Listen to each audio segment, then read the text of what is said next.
Sa mundo natin ngayon, may mga bagong pangalan ng virus na unti-unting lumalabas at may isang pangalan na bumubulong ng matinding panganib. Isang pangalan na sabi ng iba ay mas delikado pa kaysa sa mga sakit na naranasan na natin. Ang pangalan na to, Nipah. Ano nga ba ang katotohanan sa likod ng lahat ng takot? Yan ang aalamin natin. Narinig mo na ba to? Kumakalat na yon sa social media, sa mga balita. Sinasabi na ang Nipah virus daw ang susunod na pandemya, ang the next big one. Nakakatakot, di ba? Pero sa gitna ng lahat ng ingay at pag-aalala, ano ba talaga ang totoo? Ito ba'y isang malaking threat o isa lang bang alarm na pinalaki? Yan ang sasagutin natin ngayon. So, para mas maintindihan natin lahat, ito ang magiging breakdown ng usapan natin. Una, tatanungin natin, ito na ba talaga ang susunod na pandemya? Pangalawa, alamin natin, bakit ba ito kinatatakutan? Pangatlo, papakita natin kung paano ito umaatake sa katawan. Tapos, ikukumpara natin sa COVID. At syempre, ang pinaka-importante, paano ba tayo makakaiwas? Simulan na natin. Unang tanong, ang susunod na pandemya nga ba? Well, para masagot yan, kailangan muna nating kilalanin kung sino ba itong kalaban na to. Saan ba siya nanggaling? Ang tawag sa Nipah virus ay isang zoonotic infection. Medyo technical pakinggan pero ang ibig sabihin lang yan, galing ito sa hayop. Isipin mo lang yung salitang zoo.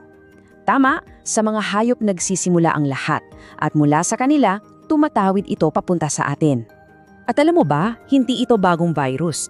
Noong pamang 1990s na discover na to sa Malaysia at Singapore.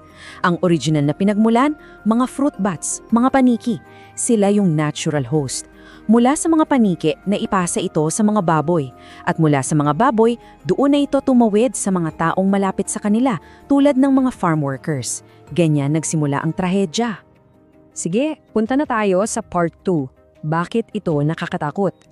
Ito na yung puso ng usapan. May tatlong mabibigat na dahilan kung bakit binabansagan itong isang major health threat. Pakinggan nyo to ng mabuti. Ang unang dahilan ay ito. Wala pang aprobadong bakuna. Hindi tulad ng ibang sakit na mayroon na tayong panganga o shield. Sa Nipah, wala pa. Ibig sabihin, sa ngayon, wala pa tayong depensa. Pangalawang dahilan, bukod sa walang bakuna, wala ring specific na gamot para dito.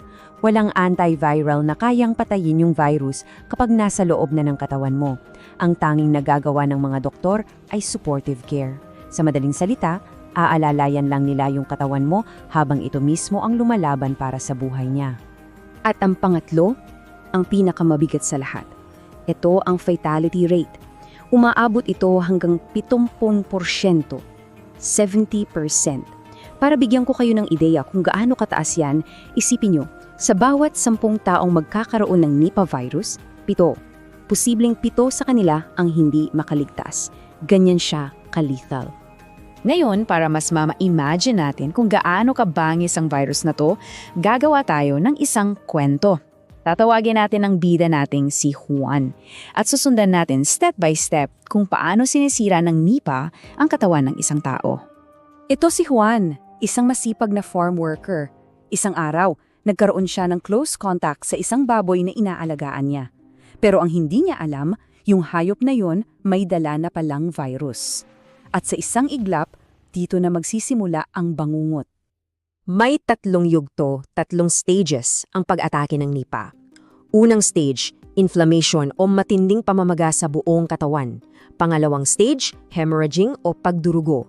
At ang pinakahuli, ang pinakamatindi, ang brain attack o ang pag-atake mismo sa utak. Sa unang yugto, parang nagwawala yung immune system sa loob ng katawan ni Juan. Nagkakaroon ng malawak ang pamamaga. Yung mga ugat niya, yung mga blood vessels, nagsisimulang lumuwag at maging leaky o butas-butas. Dito pa lang nagsisimula ang delubyo. At dahil nga butas-butas na ang mga ugat, yung dugo nagsisimula ng tumagas palabas. Ito yung second stage, ang hemorrhaging. Nagkakaroon ng internal bleeding sa iba't ibang parte ng katawan ni Juan. At mayon, ang huling yugto. Ang virus, parang isang ahas na gumagapang pataas hanggang sa maabot nito ang pinaka-control center ng buong katawan, ang utak. Pagdating nito sa utak ni Juan, magdudulot ito ng matinding pamamaga. Isang kondisyon na ang tawag ay encephalitis. At kapag ang utak na ang inaatake, Dito na lumalabas sa mga pinaka nakakakilabot na sintomas. Pangingisay o seizures, bigla ang pagbabago ng ugali, matinding pagkakalito or confusion, hindi na niya alam kung nasaan siya, sobrang sakit ng ulo, at yung palaging inaantok hanggang sa dumating sa punto na posibleng hindi na siya magising. Okay, huminga muna tayo ng malalim. Alam ko sobrang nakakatakot pakinggan yung mga yon. Pero, at ito ay isang napakalaking pero, mayroong good news. May isang napakahalagang pagkakaiba ang Nipah sa COVID. At dito nakasalalay ang ating pag-asa. Ito yung game changer, pakinggan nyo. Ang COVID-19, di ba, airborne, ibig sabihin, lumilipad sa hangin. Yan ang dahilan kung bakit naging global pandemic. Pero ang Nipah, hindi. Ito ay kumakalat sa pamamagitan ng close contact. Kailangan mong madikit mismo sa body fluids ng isang taong may sakit, tulad ng laway, ihi o pawis. So anong ibig sabihin yan? Hindi ito kasing daling kumalat. Mas madali itong i-contain. At dahil alam na natin na close contact ang paraan ng hawaan, ibig sabihin nasa mga kamay natin ang kapangyarihan para protektahan ang ating sarili. Ito ang mga simple pero napaka-epektibong hakbang. Unang-una, yung basic na laging gumagana, proper hand washing. Pangalawa, iwasan ang mga siksikang lugar dahil kung walang close contact, walang hawaan. Pangatlo, kumpletuhin ang tulog, 7 to 9 hours para malakas ang ating immune system. At pang-apat, kumpletuhin ang ating mga bakuna para sa ibang sakit. Isipin mo na lang to na parang general upgrade ng ating panlaban. So, ano dapat ang ating mindset? Gaya ng sabi dito, huwag maging sobrang kalmado na parang walang pakialam. Pero huwag din namang maging praning o paranoid. Ang kailangan natin ay yung gikna, ang pagiging alerto. Hindi takot, kundi kahandaan. At syempre, isang napakahalagang paalala, lahat ng impormasyon dito ay para sa kaalaman lang. Kung may nararamdaman kayo o may mga tanong kayo tungkol sa inyong kalusugan, napakahalaga na laging kumonsulta sa inyong doktor. Huwag na huwag po tayong mag-self-diagnose. Sabi nga nila, knowledge is power. Ngayong alam mo na ang katotohanan tungkol sa Nipah, alam mo na kung gaano ito kadelikado pero alam mo na rin kung paano ito maiwasan. Ang tanong ko ngayon sa iyo ay, ano ang mga hakbang na gagawin mo para protektahan ang iyong sarili at ang iyong pamilya?